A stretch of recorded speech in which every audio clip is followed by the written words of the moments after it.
This is TWiT. Good news for a good man and a good friend, Mike Masnick of Techdirt.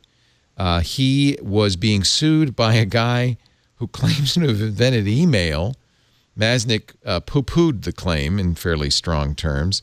So this guy sued using, by the way, the same attorney who represented Hulk Hogan, in his case against Gawker.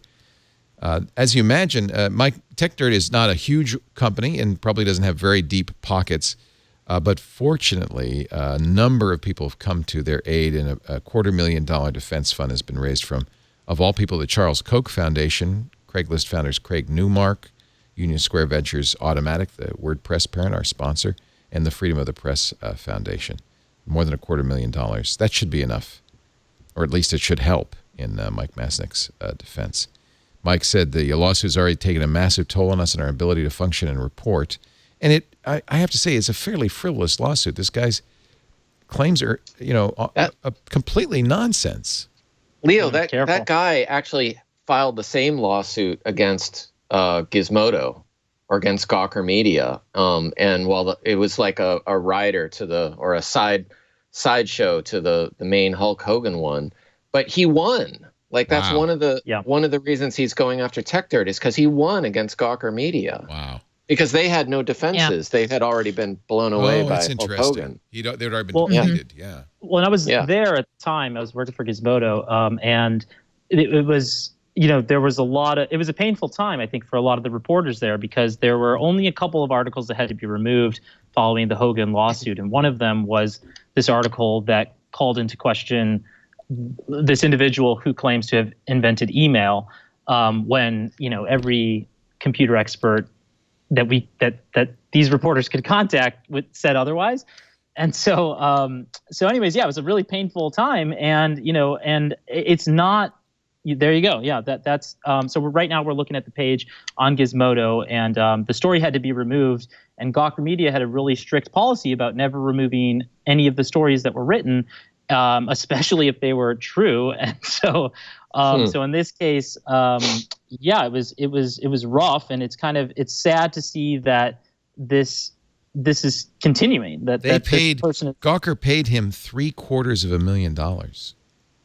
Jeez. Wow. And so I will say, if you go to the Internet Archive, if you're interested in this story, I would encourage you to go to the Internet Archive and Google this person's name, who I don't want to whose name I don't really want to say on air, but anyways, you can read the full article via the Internet Archive, and I would encourage you to do that because it's a really good one. Yeah. And the person that wrote it is now working at the New York Times. Well, there you go. Nice. Yeah. I don't want him to sue me, but if you look at the facts of the case, Mike clearly is in the right, so we'll see what happens. But I'm glad he's got a defense fund. But you could see $250,000 may not be enough. Wow. Yeah, and what a huge claim too, to have invented email is so.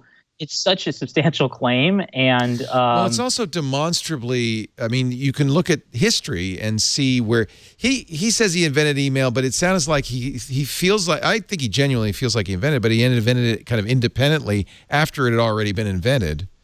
In the 1970s or something is when he came on. Right. So it's odd. Correct, yeah.